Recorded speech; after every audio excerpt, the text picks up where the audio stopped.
Assalamualaikum warahmatullahi wabarakatuh. Kembali lagi di channel Berita Mistis. Untuk kisah kali ini ada sebuah cerita dari tulisannya Ivy Morpheus. Sebuah kisah yang berjudul Tuyul Penglaris Jamu. Sebelum kita lanjut ke ceritanya, tekan dulu tombol like video ini dan jangan lupa tekan juga tombol subscribe channel ini. Nyalakan juga lonceng notifikasinya agar tidak ketinggalan cerita-cerita lainnya. Dan seperti apa untuk kisah kali ini? Langsung aja kita masuk ke ceritanya.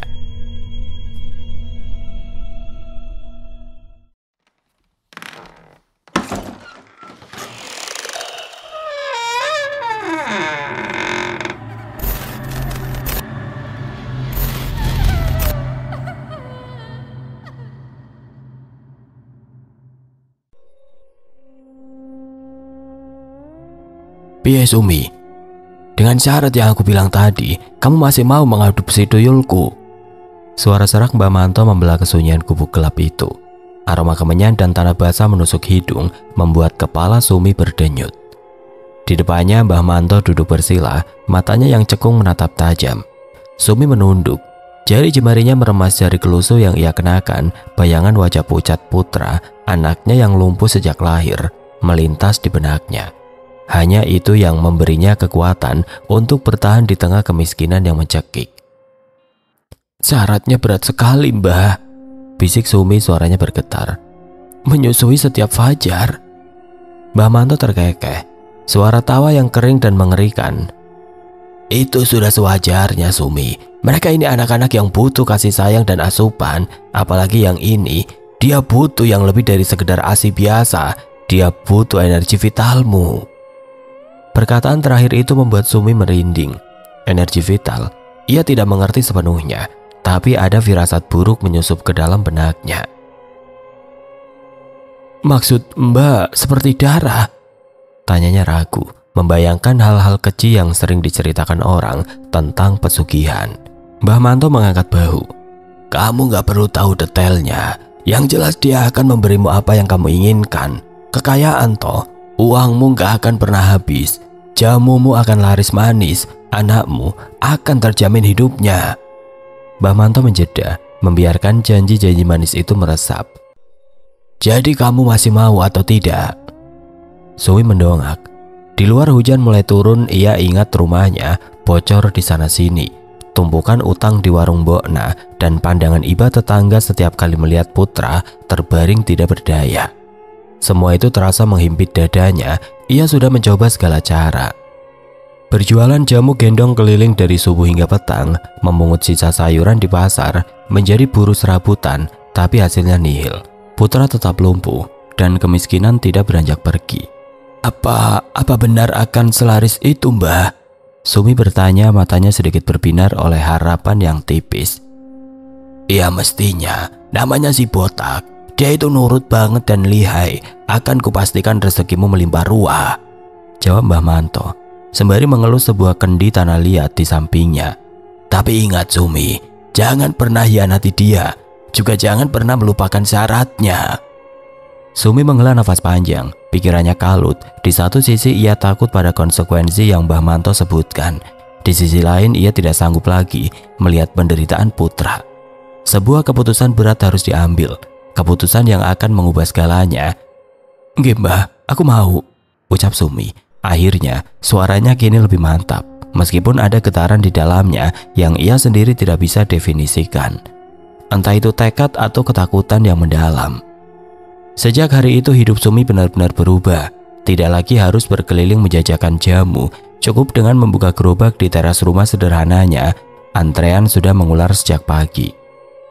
Sum, jamumu ampuh banget loh. Habis minum langsung berasa seger, kata Mbokna, tetangga yang dulu sering mengasihani Sumi suatu pagi. Sumi hanya tersenyum tipis menyimpan rahasia. Resep baru, Mbok, dustanya.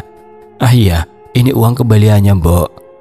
Mbokna menerima beberapa lembar uang berwarna merah dari tangan Sumi. Loh, kok banyak banget kembaliannya? Uangku tadi cuma 20.000 loh. Itu saya bayar utang sekalian ya, Mbok. Terima kasih banyak sudah bantu saya selama ini, ucap Sumi. Ekspresi Mbokna terlihat senang. Ia mengangguk-angguk lalu beranjak pergi. Sumi lega. Utangnya kini sudah lunas, ia tidak perlu lagi berhutang. Bahkan kini ia mampu membeli obat-obatan terbaik untuk putra, memperbaiki atap rumahnya yang bocor, dan mengisi dapurnya dengan bahan makanan. Beberapa bulan kemudian desa Langenharjo menjadi saksi bisu perubahan drastis dalam hidup Sumi. Gubuk reotnya kini telah tiada, digantikan oleh sebuah rumah bertingkat yang terlihat mewah dengan pagar tinggi dan taman yang terawat. Di samping rumah megah itu berdirilah kedai jamu Sumi yang selalu ramai pembeli. Gerobak jamu sederhana kini hanya kenangan. Sekarang para pembeli sendirilah yang berbondong-bondong datang setiap pagi hingga sore, berebut racikan jamu yang konon paling mujarab dan membawa keberuntungan. "Terima kasih Bu, sudah dilarisi," ucap Sumi sambil tersenyum ramah saat menerima uang receh dari pelanggan. Ia segera memasukkan uang tersebut ke laci kasirnya yang membuatnya takjub.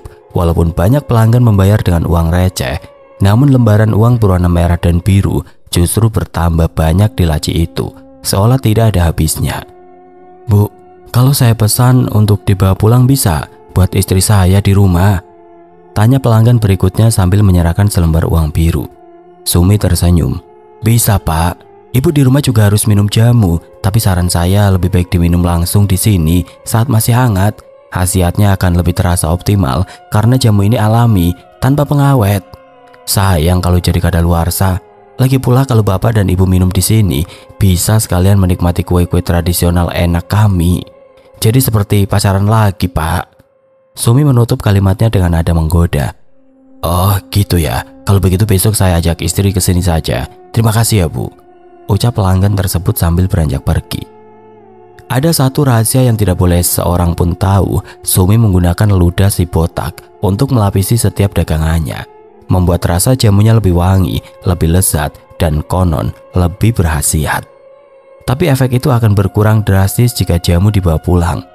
Untuk itu Sumi selalu gigih memberitahu pelanggannya untuk minum jamu langsung di kedainya, dengan dalih jamunya tidak mengandung pengawet.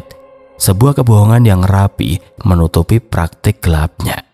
Sumi tidak hanya kaya raya dari bisnis jamu ini, ia bahkan membuka lapangan pekerjaan bagi ibu-ibu tetangga yang kini sibuk membantu meracik jamu di dapur kedainya. Ia melihat wajah-wajah bahagia para pekerjanya, dan rasa bersalah bercampur bangga itu menyelimuti hatinya.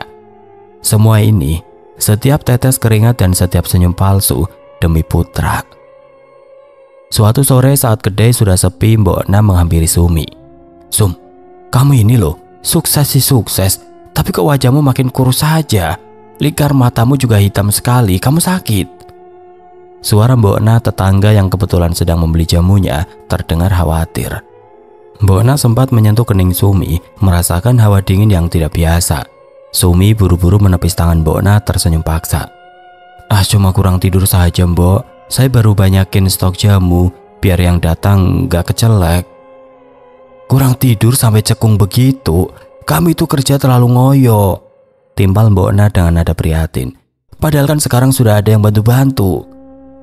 Malam itu setelah para pekerja pulang dan semua terkunci, Sumi membaringkan diri di kamarnya yang mewah. Ia menatap pantulan dirinya di cermin besar. Wajahnya yang dulu kusam karena miskin, kini menjadi cekung dan terlihat lebih tua dari usianya. Lingkaran hitam pekat membingkai matanya yang sayu. Rasa lemas tidak pernah hilang dan ia sering pingsan di kamar mandi. Ia sering demam tinggi atau pusing berhari-hari tanpa sebab jelas. Ia tahu ini adalah harga dari si botak. Setiap hari saat fajar, ritual menyusui itu menjadi semakin mengerikan. Ketika si botak muncul dari kendi di pojok kamar, ukurannya sedikit lebih besar dari bayi biasa. Kulitnya hijau keperakan dan kepalanya botak licin. Matanya merah menyala. Sumi akan merangkak perlahan mendekat, rasa ngeri bercampur pasrah. Si botak kemudian akan melompat ke pangkuannya dengan cekikikan yang membuat bulu kuduknya berdiri. "Ayo ibu," desis si botak. Suaranya seperti bisikan angin di antara dedaunan kering. Sumi akan membuka bajunya. Hisapan si botak pada awalnya terasa seperti hisapan bayi biasa. Namun lama-lama ia merasakan sesuatu yang dingin dan tajam menusuk kulitnya. Diikuti sensasi energi yang terkuras habis dari tubuhnya. Bukan hanya itu, ia bersumpah merasakan darahnya sendiri mengalir seperti dicabut paksa dari nadinya. Tubuhnya akan menggigil kedinginan, keringat dingin membasahi sekujur tubuhnya. Setelah ritual, si botak tampak lebih besar, lebih aktif, dan cekikikan nakalnya terdengar lebih nyaring. Sementara itu Sumi akan terbaring lemas, nyaris tidak berdaya, seperti cangkang kosong yang terkuras isinya. Ia mencoba mengabaikan semua itu, meyakinkan dirinya bahwa ini adalah konsekuensi kecil demi kebahagiaan putra. Ia menatap tumpukan uang di bawah kasurnya, lalu menoleh ke arah putra yang terbaring lemah di kamar sebelah. Ia berjanji pada dirinya sendiri, semua ini demi putra. Harga diri, kesehatan, bahkan jiwanya, semua itu tidak ada artinya jika putra bisa hidup layak. Kekayaan Sumi semakin menumpuk, mengalir bagai air bah ke dalam hidupnya, tapi di balik kemewahan rumah bertingkat dan kesibukan kedai jamu yang tidak pernah sepi, kondisi fisiknya terus menurun drastis. Ia berusaha menyembunyikan semua itu dari para pekerjaannya dan terutama dari tetangganya, Mbok Na, yang matanya setajam elang dalam mengamati perubahan orang lain. Perhatian Sumi kini sepenuhnya teralih pada perubahan yang jauh lebih mengerikan, perubahan pada si botak. Tuyul itu tidak lagi hanya berkeliaran di luar untuk melarisi dagangannya, ia mulai sering terlihat di dalam rumah, berinteraksi dengan putra. Awalnya Sumi senang melihat si botak menemani putra yang kesepian. Putra yang tidak bisa bergerak banyak, kini punya teman yang selalu hadir di sisinya meski tidak terlihat oleh mata lain. Interaksi itu perlahan berubah menjadi obsesi yang mengganggu. Si botak tidak lagi hanya memastikan jamu laris, ia mulai membawa benda-benda kecil milik putra sendiri, boneka usang kesayangan yang tiba-tiba berpindah tempat dari rak ke bantal putra. Gundu favorit yang muncul di bawah kakinya, bahkan secarik rambut putra yang terlepas dari sisir dan entah bagaimana ada di genggaman si botak. Setiap kali menemukan benda-benda itu, Sumi merasakan bulu kuduknya berdiri. Suatu siang saat jam makan, Narni, salah satu pekerja termuda di kedai jamu, menghampiri Sumi dengan wajah pucat. Bu Sumi, maaf, tadi saya lihat putra, ucap Narni tergagap, matanya membelalak. Sumi mengerutkan kening. Ada apa dengan putra, Narni? Dia baik-baik saja kan? Suaranya terdengar tegang. Dia seperti bicara sendiri, Bu, di kamar. Tadi saya mau mengantar minum, tapi saya dengar dia cekikikan, terus seperti ngobrol sama seseorang. Tapi di sana nggak ada siapa-siapa, Bu. Saya lihat sendiri. Narni bergidik ngeri. Darah Sumi seolah membeku, jantungnya berdebar tidak karuan. Itu pasti si botak. Ia mencoba tersenyum menenangkan. Ah, Narni ini, mungkin putra cuma sedang berhayal saja. Anak kecil kan memang suka begitu, katanya, meski suaranya sendiri terdengar tidak meyakinkan. Narni masih terlihat ketakutan. Tapi suara putra juga aneh, Bu. Seperti menirukan suara bisikan. Sumi hanya mengangguk pelan. Otaknya berputar cepat, ia segera mencuci tangannya di wastafel, lalu melepas celemeknya. Ia bergegas ke kamar putra, hatinya dipenuhi kegelisahan. Sumi mendapati putra terbaring di ranjang, matanya memandang kosong ke langit-langit, namun ada senyum tipis di bibirnya. Bu, si botak, dia bilang mau main boneka sama putra, bisik putra, matanya yang polos menatap ibunya. Tubuh Sumi menegang, ini bukan sekedar hayalan, di benaknya terlintas pertanyaan. Apakah si botak bisa berkomunikasi dengan putra? Ketakutan Sumi semakin menjadi saat ia merasakan hawa dingin yang tidak wajar di sekitar putra. Bahkan ketika si botak tidak sedang terlihat, terkadang ia menangkap bisikan-bisikan aneh seperti suara cekikikan melengking, yang anehnya hanya dia yang bisa mendengarnya, seolah datang dari balik dinding. Putra punya teman baru, Bu, teman yang lucu, bisik putra suatu malam saat Sumi membantunya tidur. Mendengar itu Sumi yakin itu pasti si botak. Ia menyadari ikatan makhluk itu telah bergeser dari dirinya sebagai pemilik menjadi terikat pada putra, anaknya sendiri. Sebuah ketakutan baru menyelimutinya, jauh lebih besar dari ketakutan akan kemiskinan. Bukan lagi soal uang, melainkan keselamatan jiwa putra yang kini menjadi taruhan. Ia telah menggadaikan dirinya demi kekayaan, dan kini makhluk yang ia pelihara itu menuntut sesuatu yang lebih dari sekedar energi vital darinya. Makhluk itu menginginkan putra. Ketakutan Sumi memuncak di suatu malam, tepat saat bulan purnama menggantung bulat di langit Langen Harjo. Rasa dingin tubuhnya terasa lebih menusuk dan kepalanya berdenyut hebat. Ia tahu saatnya sudah tiba. Ritual menyusui dengan si botak malam itu terasa jauh lebih menyakitkan dari biasanya. Sumi bersumpah merasakan sesuatu yang dingin dan tajam menusuk kulitnya, diikuti sensasi energi yang terkuras habis dari tubuhnya dengan kecepatan mengerikan. Ia terbaring lemas di kamarnya, nyaris tidak berdaya. Di dadanya ia merasakan kelembapan lengket seperti jejak air liur, namun juga ada bau anyir samar yang membuatnya mual. Tiba-tiba ia terbangun oleh suara cekikikan yang familiar dari kamar putra. Itu bukan cekikikan polos seorang anak, melainkan tawa melengking yang terkadang disusul bisikan-bisikan aneh. Sumi memaksa tubuhnya yang lunglai untuk bangkit. Dengan langkah gontai, ia merangkak menuju pintu kamar putra yang sedikit terbuka. Dari celah sempit itu, ia mengintip. Di dalam kamar temaram, Sumi melihat si botak sedang menatap putra. Makhluk kecil itu duduk di tepi ranjang, matanya yang merah menyala menatap putra dengan tatapan yang sulit diartikan, antara sayang dan posesif. "Senang," desis si botak mengusap lembut tangan putra. "Sekarang kamu bisa bergerak sedikit kan?" Putra mengangguk perlahan, matanya yang biasanya sayu kini terlihat lebih hidup. Namun dengan tatapan yang aneh, kosong, ia mencoba menggerakkan jari jemarinya lalu tersenyum lebar, tapi terlihat dipaksakan. "Iya, senang," jawab putra, suaranya terdengar lebih serak dan berat dari biasanya. Air mata Sumi menetes, membasahi pipinya yang cekung.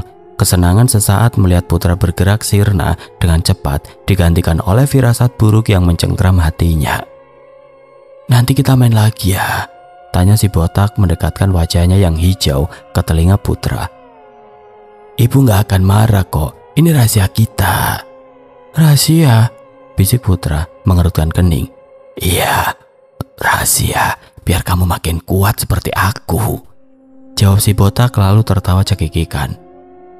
"Ini semua dari ibu, dia memberikannya padamu, sedikit demi sedikit." "Dari ibu?" tanya putra, suaranya lirih, polos, namun dengan nada yang berbeda. "Iya, dari ibu, biar putra tidak lemas lagi, biar bisa berdiri." Tatapannya beralih sekejap ke arah pintu, seolah tahu Sumi sedang mengintip. "Ibu sayang putra kan?" Tiba-tiba putra menoleh ke arah pintu, tepat ke tempat Sumi bersembunyi. Senyumnya mereka semakin lebar, memperlihatkan giginya yang tampak lebih runcing dari yang Sumi ingat, namun terasa mengancam. "Ibu lihat, putra sudah kuat." Putra suaranya terdengar lebih serak dan dingin, bukan lagi suara polos anaknya. "Si botak bilang, ibu senang." Dengan setiap gerakan kecil putra yang dilakukannya, ia bahkan mencoba meraih mainan di dekatnya dengan tangan yang gemetar namun penuh tekad. Sumi merasakan energi vitalnya terkuras lebih cepat. Tubuhnya menggigil kedinginan hingga ke tulang. Ia merasakan ada aliran balik yang mengerikan, sebuah kesadaran pahit menghantamnya seperti palu godam. Ia akhirnya mengerti, si botak tidak hanya menghisapnya, tapi juga mentransfer bagian hasil hisapan dari dirinya kepada putra. Dan transfer ini bukan hanya menyembuhkan kelumpuhannya, tetapi juga merubahnya menjadi sesuatu yang lain, sesuatu yang mengerikan. "Ibu kenapa diam saja?" kata putra lagi. Nada suaranya mulai terdengar sedikit mengejek. "Si botak, teman baik putra sekarang." Sumi tidak mampu menjawab, hanya bisa terisak dalam diam. Suatu siang saat Sumi sedang istirahat, tiba-tiba Narni datang tergopoh-gopoh dengan pucat pasi, tangannya menunjuk-nunjuk ke arah dalam rumah. "Bu, putra bu." Sumi langsung menegakkan punggungnya, wajahnya terlihat panik. "Ada apa Narni? Ada apa dengan putra? Putra di mana?" "Putra wajahnya penuh darah bu." Sumi tidak sanggup menunggu. Dengan langkah gemetar ia langsung menuju kamar putra. Pintu kamar itu sedikit terbuka. Bau amis dan anyir menyeruak kuat. Di dalam Sumi melihat putra duduk di lantai, bersandar pada dinding. Tapi yang membuat Sumi nyaris menjerit histeris adalah pemandangan di hadapannya. Putra memegang bangkai tikus yang baru saja dicapik-capik. Sebagian otaknya terlihat dan isi perutnya terburai. Darah segar masih menetes dari moncongnya, menodai lantai dan mengering di sudut bibirnya. Wajah putra berlumuran darah. Matanya yang cekung menatap kosong ke depan, namun ada kilau kebuasan yang mengerikan. Senyum tipis yang dulu aneh kini berubah menjadi sengir lebar yang memperlihatkan deretan giginya yang tampak lebih runcing dan kekuningan, seperti taring hewan pengerat. Tubuh kurusnya terlihat lebih ramping, namun jari jemarinya tampak lebih panjang dan runcing. Di sampingnya, si botak duduk bersila, mengusap kepala putra dengan tangan yang kecil, cekikikan tanpa suara. "Ibu lapar," ucap putra, suaranya serak dan dalam, jauh berbeda dari suara anak kecilnya. Ia mengangkat sisa bangkai tikus itu, seolah menawarkan pada ibunya. "Enak, ibu mau." Sumi melangkah mundur, kakinya lemas tidak bertenaga. Kengerian itu memasuki setiap sel tubuhnya. Putranya telah berubah. Ini bukan lagi sekedar kesembuhan fisik, tapi sebuah metamorfosis yang menjijikan dan mengerikan. Anaknya yang dulu tidak berdaya kini bisa makan sendiri, bahkan berburu tikus. Sejak itu keanehan tidak hanya terjadi di rumah. Seperti siang ini di dapur kedai jamu Sumi, suara benturan panci, jeritan tertahan dan bunyi mesin penggiling rempah yang meraung kencang membuat Sumi yang sedang melayani pelanggan di depan bergegas ke belakang. "Ada apa ini?" seru Sumi panik. Ia mendapati pemandangan yang membuat nafasnya tercekat dan perutnya bergejolak. Narni berdiri terpaku di depan mesin penggiling rempah yang masih berputar. Tangannya terulur ke dalam mulut mesin, matanya membelalak kosong, senyum aneh terukir di bibirnya, dan ia bergumam pelan. Wajah Narni terlihat sangat pucat, jemarinya hanya beberapa inci dari bila penggiling yang berputar cepat. Fitri, pekerja lain, yang wajahnya sama pucatnya, segera mematikan mesin itu dengan sigap. Suara raungan mesin mendadak berhenti, menyisakan keheningan mencekam. "Narni, kamu ngapain?" bentak Fitri, menarik tangan Narni menjauh dari mesin. Narni tersentak seperti baru terbangun dari mimpi buruk, matanya berkedip, kebingungan. Apa? Aku nggak tahu, Fitri. Aku kayak dengar sesuatu manggil aku." Wajahnya kini dipenuhi ketakutan dan kebingungan. Sumi merasakan darahnya berdesir dingin, otaknya langsung menyambungkan kejadian ini dengan apa yang ia saksikan di kamar anaknya beberapa hari yang lalu. Ini bukan Narni, ini pasti ulah si botak. Makhluk itu tidak hanya menguasai putra, tapi kini mulai menyebarkan pengaruhnya ke orang lain di sekitarnya, ke tempat di mana ia mendapatkan energi dari penglarisnya. Jamu yang dulunya membawa rezeki kini terasa seperti jebakan neraka. Narni yang terus-menerus memergoki keanehan putra kini menjadi target si botak. Malam itu Sumi tidak bisa tidur. Bayangan kejadian Narni yang hampir celaka terus menghantuinya. Jika si botak sudah bisa mempengaruhi orang lain di kedainya, bahkan mencoba mencelakai mereka, ini berarti bahaya sudah mengancam semua orang, termasuk mereka yang tidak tahu apa-apa. Dengan tekad yang mengeras, Sumi memutuskan untuk kembali ke Mbah Manto. Hanya dia yang tahu cara mengikat tuyul, mungkin dia juga tahu cara melepaskannya. Dengan langkah gontai dan hati penuh harap, Sumi mendatangi gubuk Mbah Manto di tengah malam. "Mbah, aku datang lagi," ucap Sumi, suaranya parau. "Aku ingin mengakhiri ini. Si botak, dia sudah merasuki putra, Mbah. Sekarang dia mulai mencelakai orang lain di rumahku. Tadi pekerja saya, Narni, hampir saja tangannya masuk ke mesin penggiling." Sumi menceritakan semua kengerian yang baru saja terjadi. Mbah Manto mendengarkan dengan tenang, matanya yang cekung menatap Sumi tanpa ekspresi. "Sudah kuduga, Sumi. Kekuatan yang kamu minta itu tidak bisa dihentikan begitu saja. Si botak sudah terlalu dalam masuk ke dalam hidupmu, ke dalam rumahmu, bahkan ke dalam anakmu. Dia merasa terancam karena Narni terlalu sering melihat dan menyadari kehadirannya." "Tapi apa tidak ada cara lain, Mbah? Aku tidak mau putra jadi seperti itu. Aku rela miskin lagi, Mbah. Aku rela mati, tapi jangan putra. Jangan sampai ada orang lain yang celaka karena makhluk ini." Sumi memohon berlutut di hadapan Mbah Manto. Mbah Manto menghela nafas panjang. "Sumi, tuyul jenis ini, setelah dia menemukan wadah baru, apalagi yang murni seperti anakmu, dia nggak akan mudah dilepaskan. Ikatan itu sudah terlalu kuat. Aku nggak bisa mengambilnya kembali begitu saja. Kalau aku mencoba, dia akan mengamuk dan bisa membawa serta jiwa anakmu. Kekuatanku terbatas untuk hal ini. Ini bukan lagi sekedar pesugihan, ini sudah menjadi kerasukan." Sumi merasakan dunianya runtuh. "Jadi gak ada harapan, Mbah?"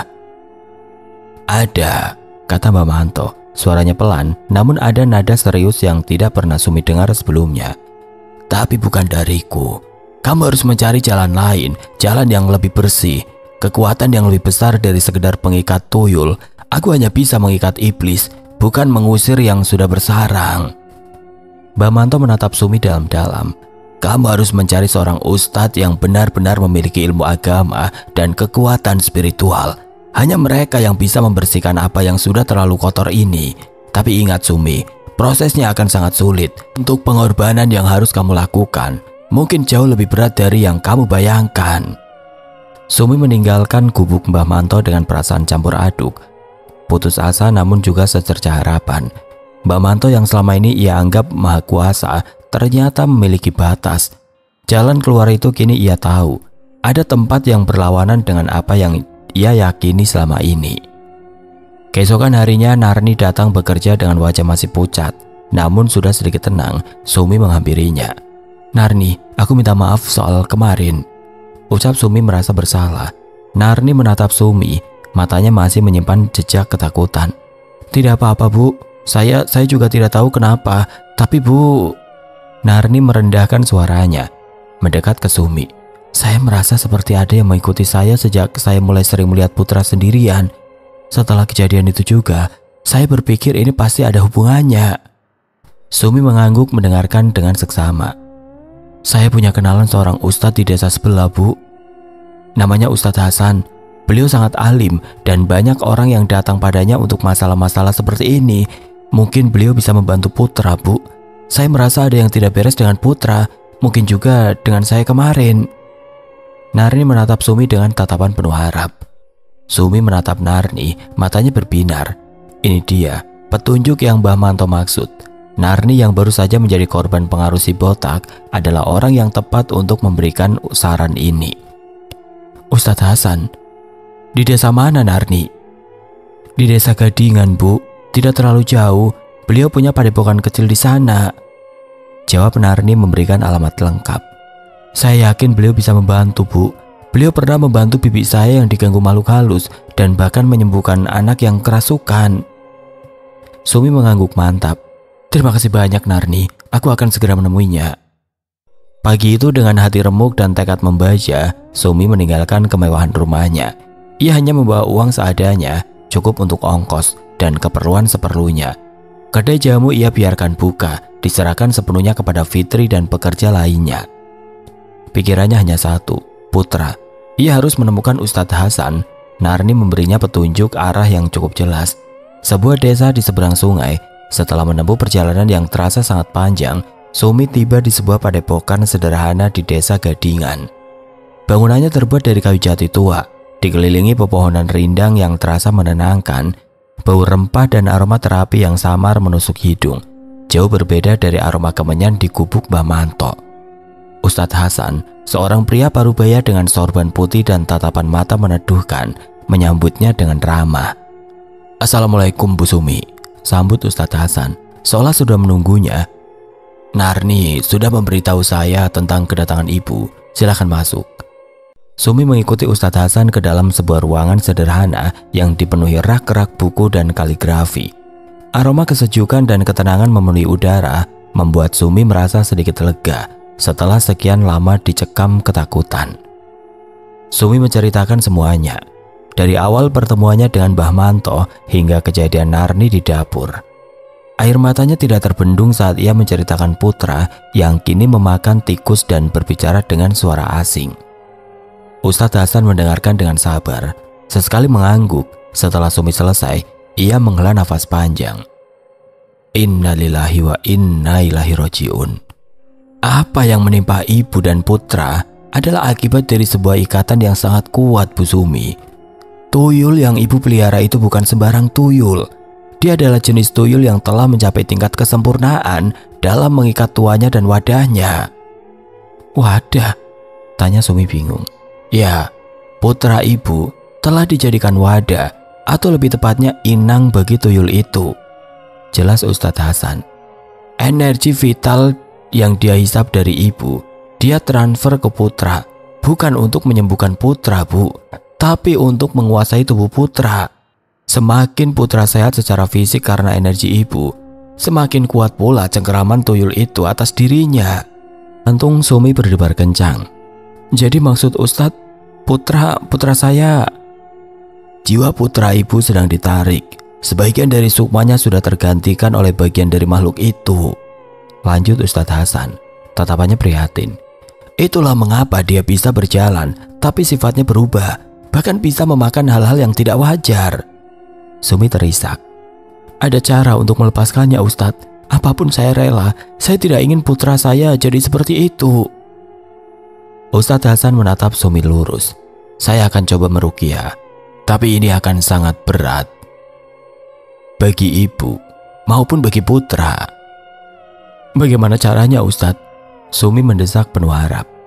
Kita harus memutus ikatan itu secara paksa, menarik kembali semua energi yang telah tuyul itu transfer ke putra. Tapi perlu ibu ketahui, ini akan sangat menyakitkan bagi putra. Tubuhnya akan bereaksi keras, dan ada kemungkinan putra tidak akan sanggup menanggungnya, atau dia akan kembali pada kondisi yang lebih buruk dari semula.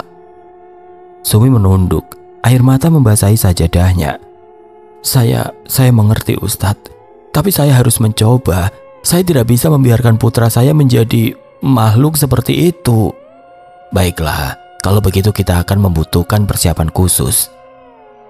Pertama, ibu harus membersihkan diri secara lahir dan batin, mandi taubat, sholat taubat, dan memperbanyak zikir. Kekuatan iman ibu akan menjadi tameng utama. Sumi mengangguk.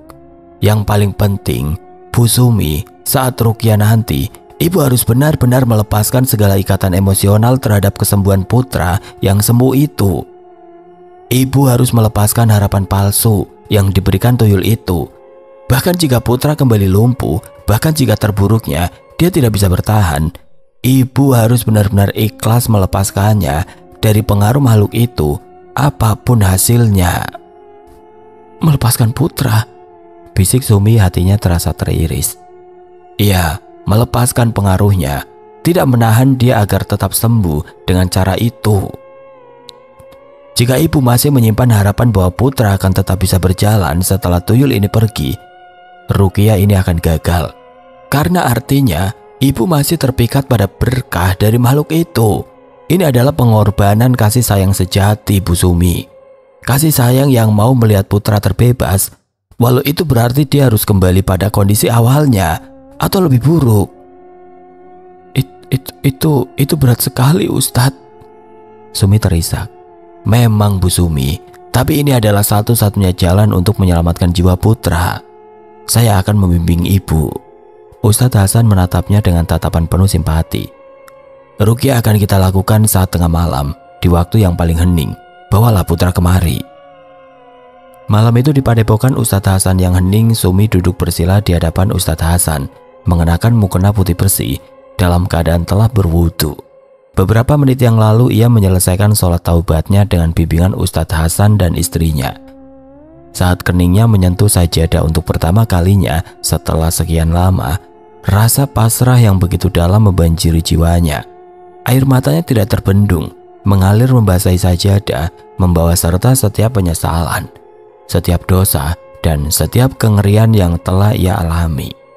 Ia bersimpuh, memohon ampunan dari Ilahi atas segala kesalahannya, memohon kekuatan untuk menghadapi apa yang akan datang. Dalam sujudnya ia merasakan sepercik cahaya, sedikit kehangatan yang merambat di hatinya yang beku. "Siap, Bu Sumi?" tanya Ustadz Hasan. Suaranya tenang namun penuh wibawa. Ia memegang tasbih di tangannya, jemarinya bergerak perlahan mengusap butiran-butiran kayu. Sumi mengangguk, nafasnya tercekat. Ia menatap putra yang terbaring lemah di atas alas tikar, wajahnya pucat pasi, namun matanya masih memancarkan kilau aneh yang mengerikan. Ia merasakan gelombang kasih sayang dan kekuatan yang hebat. Sebuah kendi tanah liat usang tempat si botak biasa bersembunyi diletakkan di tengah-tengah mereka, diapit oleh daun bidara dan semangkuk air. Inilah saatnya untuk menyelamatkan jiwa anaknya atau kehilangan semuanya. Ustadz Hasan mulai melantunkan ayat-ayat suci Al-Quran. Suaranya yang berat dan menggetarkan memenuhi ruangan. Udara terasa bergetar, seolah ikut merasakan ketegangan. Kendi di tengah mereka mulai bergetar pelan, diikuti suara cekikikan melengking yang keluar dari dalamnya. Kali ini, suara itu terdengar penuh kemarahan dan ancaman, bukan lagi tawa biasa. Putra mulai menggeliat, tubuhnya kejang-kejang hebat, punggungnya melengkung ke belakang, matanya melotot, dan dari mulutnya keluar suara geraman rendah yang bukan suara anak kecil. "Tidak, jangan, dia milikku, jangan ambil dariku." Teriak Putra suaranya berubah menjadi gabungan antara suara anak-anak yang putus asa dan desisan melengking yang menyeramkan. Sumi ingin sekali memeluk anaknya, menghentikan penderitaan itu, namun Ustadz Hasan menahannya dengan tatapan mata tegas. "Tahan Bu Sumi, jangan lengah, ini ujian terberatmu. Dia mencoba memancing ikatan batinmu, fokus pada zikir." Si botak dalam bentuk tidak kasat mata mulai menyerang dengan brutal. Hawa dingin yang menusuk tulang menyapu ruangan, membuat lilin-lilin berkedip liar dan nyaris padam. Bau anyir darah tiba-tiba menusuk hidung Sumi, membuat perutnya mual.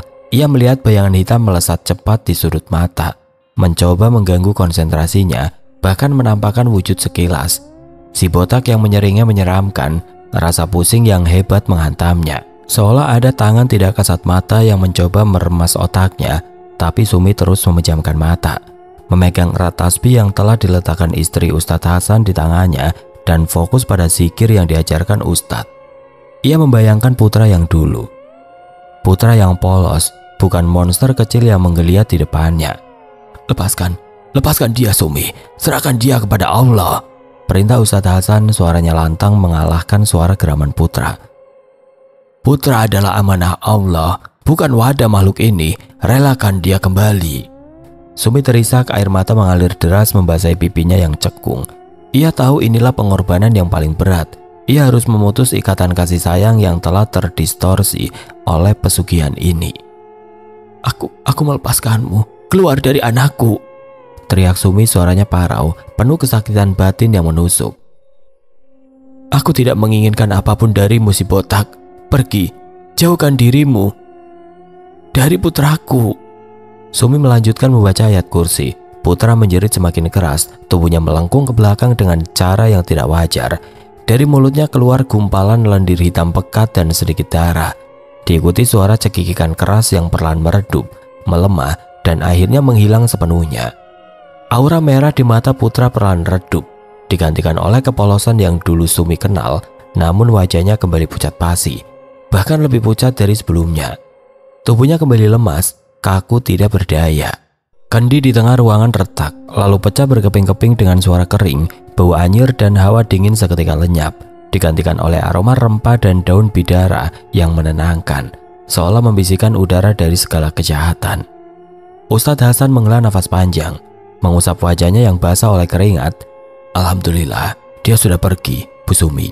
Ikatan itu sudah terputus, jiwa Putra sudah bebas." Sumi segera merangkak mendekati Putra. Ia memegang wajah anaknya, dingin, sangat dingin. Sumi merasakan tubuh Putra kembali lumpuh, tidak bisa bergerak. Air matanya kembali tumpah, namun kali ini bercampur dengan rasa lega yang tidak terkira. "Putra anakku, alhamdulillah, alhamdulillah." "Bu Sumi," Ustadz Hasan berkata pelan, "jiwa Putra sudah selamat. Dia tidak lagi menjadi wadah makhluk itu, tapi energinya sudah terkuras terlalu banyak selama proses pemindahan itu. Tubuhnya membutuhkan waktu untuk pulih. Jika memang bisa pulih sepenuhnya, tidak ada yang gratis dari pesugihan, Bu. Semua ada harganya." Matahari mulai menyingsing, memancarkan cahaya jingga ke ufuk timur, membawa fajar baru. Tapi fajar itu membawa kepedihan mendalam bagi Sumi. Putra memang selamat jiwanya, tapi ia kembali pada kondisi awal, bahkan mungkin lebih parah karena trauma fisik dan mental dari kerasukan itu. Ia tidak lagi memakan tikus, matanya tidak lagi memancarkan kilau mengerikan, tapi tubuhnya kini kaku, tidak bergerak. Beberapa minggu berlalu, kondisi fisik Sumi sangat lemah. Ia jatuh sakit parah. Untungnya Mbok Na dan Narni merawatnya dengan sabar, menemaninya melalui masa pemulihan. Kedai jamu Sumi sepi, tidak lagi ramai seperti dulu. Keajaiban jamu mujarab itu telah hilang seiring perginya si botak. Para pelanggan mulai beralih ke kedai lain. Uang di laci kasir perlahan menipis, menyingkap kenyataan bahwa kekayaan yang ia miliki hanyalah ilusi dari sebuah ikatan gelap. Rumah mewah yang dulu ia banggakan kini terasa kosong, dingin dan hampa. Sumi memang kehilangan segalanya, kekayaan, kesehatan, bahkan kesembuhan semu putra.